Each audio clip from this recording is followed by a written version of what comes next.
Nagbalik na sa normalang supply sang tubig sa syudad ng Iloilo suno sa Metro Pacific Iloilo Water. Sa interview sang K5 News FM Iloilo kay Engineer Jerry Giliargan sang MPIW, iagin pahayag na nagbalik na ang supply sang tubig sang Sabado sang kaagahon sa mga lugar nga naapektuhan sang water shortage.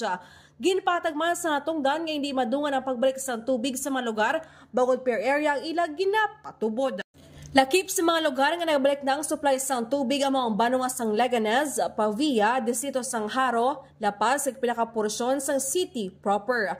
Ginakuman sa natungdan nga hindi pa safe para imno ang tubig sa karon kag nagapangabay ang natungdan nga pabukalan ana ini antes gamiton. Port nagikan sa Iloilo City ini si K5 Jenny Kauhiran para sa kampiyon na balita sa serbisyo publiko kag kalingawan sa Iloilo, K5 News FM.